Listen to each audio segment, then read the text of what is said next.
After saying goodbye to Rob's parents, we picked up anchor and moved the boat outside of the bay and around the island and got a mooring ball next to a beach. Loved this beach that we hiked to from the other side of Culebra. So we actually came back here once the first time we hiked. The second time we took the dinghy all the way from the ferry terminal, or really all the way from inside the bay around to here, which was pretty far. When we got here, it was like, oh wow, this is really calm. Maybe we should just come over here and grab a mooring ball. So there are 3 balls here, and the last time we were here in the dinghy, I dived around this one and checked it out just to check the depth. So it's about 8 feet, so we only have a little over 2 feet under the keel, so not a lot of feet left, but it is super calm. We were so close to the beach that the flies were becoming a problem inside the boat. So we moved the boat to be further away from the beach, but while doing so, we ran into a bigger problem. I'm sure Lauren will put the name of this beach on the video, probably somewhere around here, but it has really great snorkeling on both sides. So if you come here, it's not far offshore. Short dilemma. So we were on a mooring ball up there, closer to the beach, but the flies got ridiculous inside the boat. So we decided to anchor out a little bit further away from the beach. We spent half of our day just fly swatting the entire boat, and cooking was a nightmare because they were just swarming. Nothing like a little excitement. So we're getting ready to leave Culebra and head to Vieques, and we lost steering. We threw the anchor down in 30 feet. We were on our way. We had all our sails up, so to get those down quick. It was very stressful because we had all our sails up. So let's go down and look. I saw what happened. It's a break of Dyneema line. So luckily I have spare, but there was no spare on the boat when I got it, unfortunately. So we're going down into the engine room. Woo.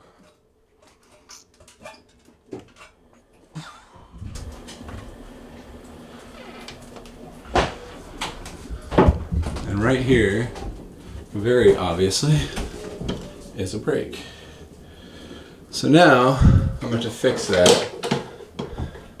So here's the brake. So there's a thread attached. There was some tape in that spot, and I should have probably checked it, but I didn't. So when I bought the boat, so I probably should have checked under the chafe tape and seen how bad it was, because that's exactly where it broke. We have a pretty simple Dyneema splice here, and I have all the tools to do splicing, so that'll be easy. There's no stitching or anything through it, which is interesting. I'm gonna turn on the autopilot to hold this thing steady for me. So the backside, we have spliced, and it's just looped over, so it won't be too bad. So I have to replace this whole sectional line and get the length right too. So I'm gonna have to cut it first. There's just no chill day living on a boat. Every day is an adventure. It's always something. All right, so right here we have a Dyneema splice. It's a simple splice, and I did find some stitches. So there's 3 stitches through it right here where you can kind of see them. They're gray. So I'll just show you how easily these things come apart.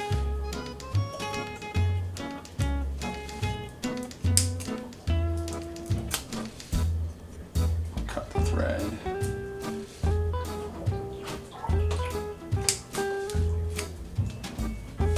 Alright, so I didn't cut the Dyneema, well, maybe I scraped it a little bit, but I didn't cut it. So then if I bundle this,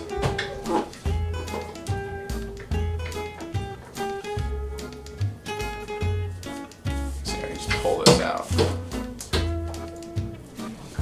And that's a Dyneema splice. So I can take, well, that's interesting. So I can't get it off of this here unless I undo it.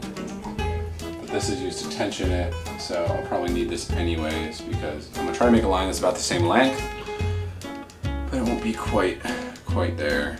So we'll just cut a knot off this, but I need this line because I don't have that much Dyneema.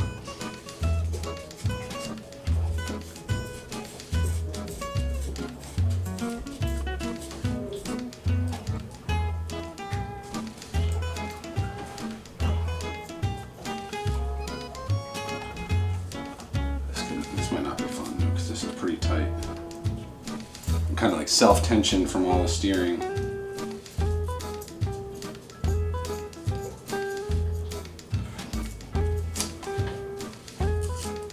Lucky we weren't driving that long, so the engine isn't that hot.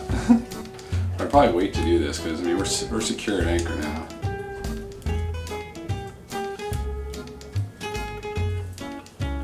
This is just like 100 half hitches to hold it together. Especially this first one isn't going to be very easy, I don't think. I'm going to actually have to get a tool, a pick or something to shove in here to pull these lines out. It'd be nice if I had more line this size. I think I could just redo this whole thing.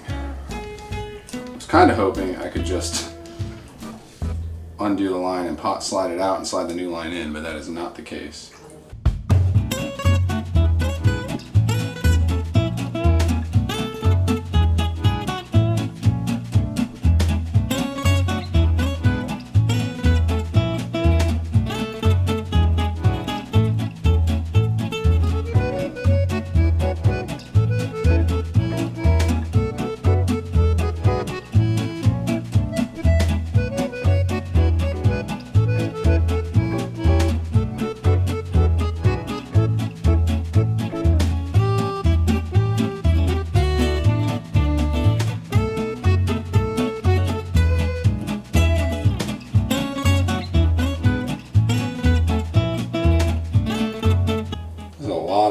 Like way more than my mainsail.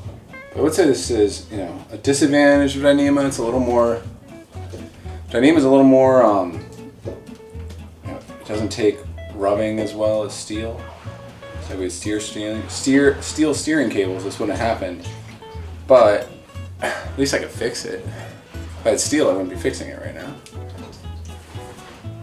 I'd be driving around on autopilot, and that's not very responsive, so I prefer not to do that. I do think that's a nice thing about having hydraulic autopilot that's directly attached to the rudder, is that you do have a backup if your steering breaks. Whereas if you go with like a steering wheel based or like a chain based, it doesn't direct drive the rudder, you may not, you know, you're not going to have that option if your steering breaks. You're just not going to have steering. What's crazy is it wasn't even a lot of force that was on it when it broke. It was just standard steering by hand and pop, nothing. Wheel spins freely. I'm gonna have to go up there and see what kind of mess I made spinning the wheel freely, because I'm sure there's something that you don't want in there. Maybe it's bundled, or I don't know. We'll see when I'm done with this part. 1 hour later. Finally, pretty much through it. It took forever. All right, got it, Lauren. Time to make the new line. I think my diameter is a little less, but it shouldn't matter the way this is. It'll still work, but it would have been better to have a thicker one. I'm looking at this side of the line. So this is the side that was attached, like affixed to the rudder. It has a loop in it. It's just done with a regular splice with some stitches.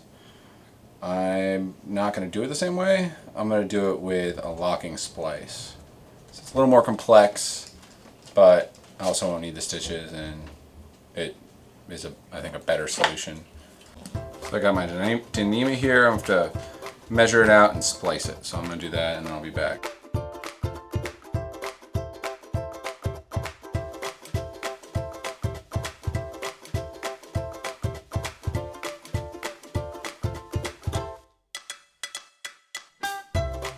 So definitely something with a boat with lots of Dyneema. I definitely recommend practicing your splicing. I've done a good bit of practice, so I'm not horrible, but I'm also not good.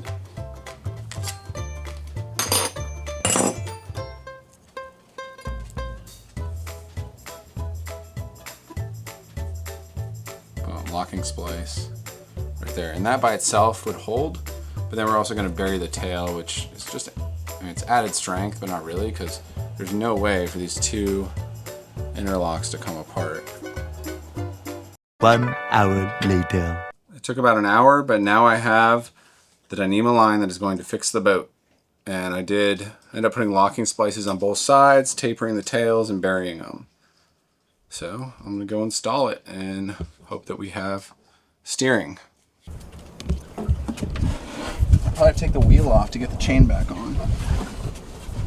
Yeah, I'm definitely gonna take the wheel off. It's a big project. Just this whole thing is a big project. Might be able to just pull the chart plotter out actually and do it through the chart plotter hole. I just have to be able to get down in here and pull the chain up and stick the chain back on the wheel. So what I'm trying to do right now is get access to the wheel so I can put the chain for steering back on it, but I don't want to have to take out this whole face and deal with all the electronics and resealing this up. So I'm just going to take out the chart plotter, and I think I'll be able to get my arm in there and do it.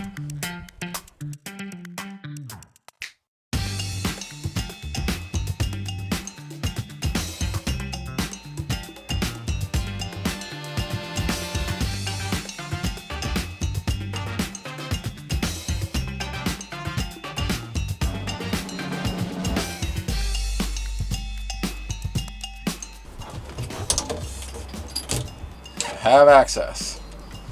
All right, so we're looking here. I took out the chart plotter and definitely have access to the steering. So now what I'm gonna have to do is pull the chain in line up here, and then I gotta make sure it's not tangled at all and run it all the way. All right, so I got my trusty electrician snake. I'm gonna feed it down. This one's cool, it glows in the dark. Definitely recommend having an electrician snake on a boat because so many times I've had to use it just to run things.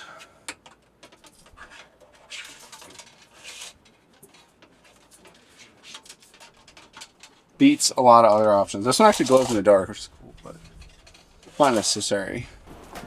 So you can see it's running down there. All right, so I'm down in the laundry room.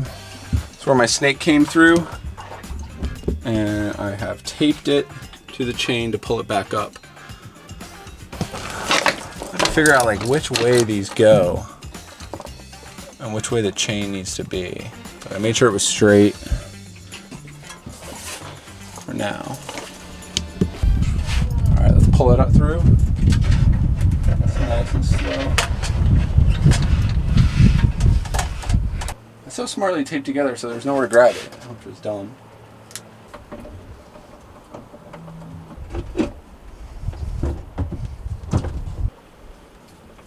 Alright, back in the engine room, we now have a new steering line. We'll see how that does. But, crisis averted. So we are leaving Culebra and headed to Vieques, and we really want to check out the Bioluminescent Bay, so we're really excited about that. We're headed to the Bioluminescent Bay. Bioluminescent Bay here in Mosquito Bay is the brightest bioluminescent bay in the world. Unfortunately, we were not able to get any footage of the Bioluminescent Bay because you do need a special camera for that, but it is spectacular and we highly recommend, if you ever get a chance to visit Vieques, to go to the Bioluminescent Bay at nighttime. It was definitely one of the top coolest things that we have seen and done by far.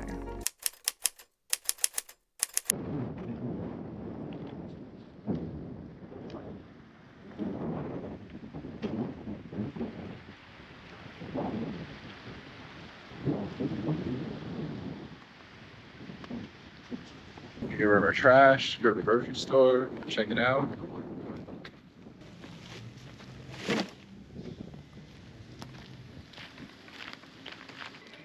I decided to dock a normal sized boat on the dinghy dock, so I had to go move our tender. Grab a line for him. Shop. Now we're walking through the town to the grocery store. We are out of milk, eggs, a lot of things that we need. Fruits, vegetables, to see what they have.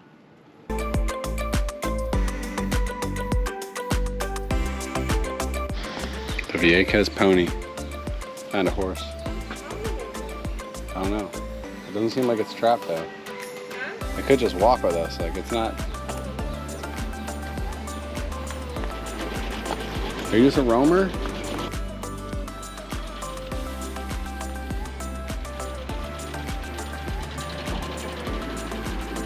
Oh, I think Vieques has wild horses.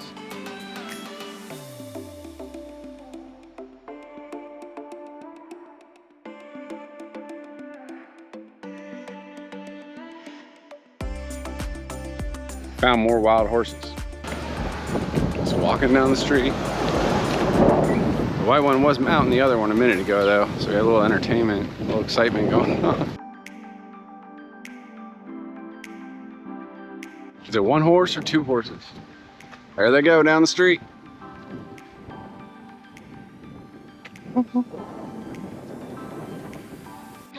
We are headed to the Black Sand Beach in Vieques.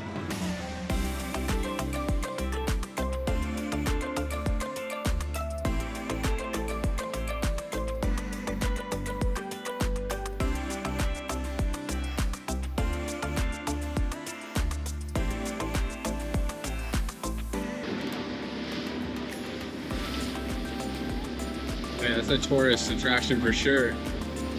Look at all the people.